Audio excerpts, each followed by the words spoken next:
നമസ്കാരം, ഞാൻ ഉണ്ണിസ്വാമി, പാമ്പങ്ങൽ മഠം.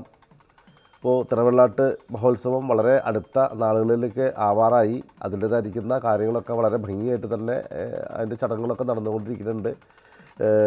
അതായത് ഇപ്പോൾ ഭഗവാൻ വിഷ്ണുമായ ചാത്തൻ സ്വാമീനെ നമ്മൾ കാണുന്നത് ഒരു ശ്രീകോവിലിൻ്റെ ഉള്ളിൽ വെച്ച് മാത്രമാണ് അല്ലേ.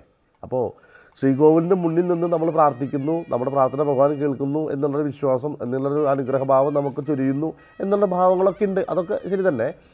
പക്ഷേ വിശേഷപ്പെട്ട ദിവസങ്ങളിൽ മാത്രമാണ് ഭഗവാൻ പുറത്തേക്ക് ഇറങ്ങുക. അതിൻ്റേതായിരിക്കുന്ന ഒരു സമയമാണ് ഈ തിരുവള്ളാട്ട് മഹോത്സവം.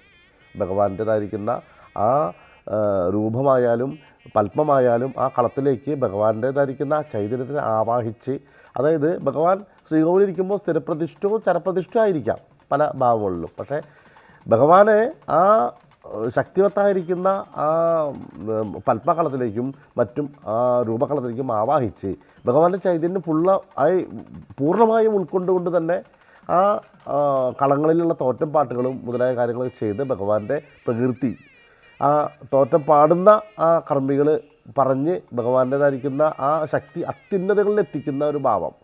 ഇത് സാധാരണ ജനങ്ങൾക്ക് ഭഗവാനെ അടുത്തറിയാനുള്ള ഒരു അവസരമാണ്. ഭഗവാൻ സാധാരണ ആളുകളിലേക്ക് ഇറങ്ങി വരുന്ന ഒരു ദിനമാണ് നമ്മുടെ തിരുവള്ളാട്ട് മഹോത്സവം. അപ്പോൾ നിർബന്ധമായും എല്ലാവരും തിരുവള്ളാട്ട് മഹോത്സവത്തിൽ പങ്കെടുത്ത് ഭഗവാന്റേതായിരിക്കുന്ന ആ ഒരു അനുഗ്രഹം വാങ്ങി നിങ്ങൾക്ക് എല്ലാ ഐശ്വര്യവും ഭഗവാൻ ഉണ്ടാക്കി തരും.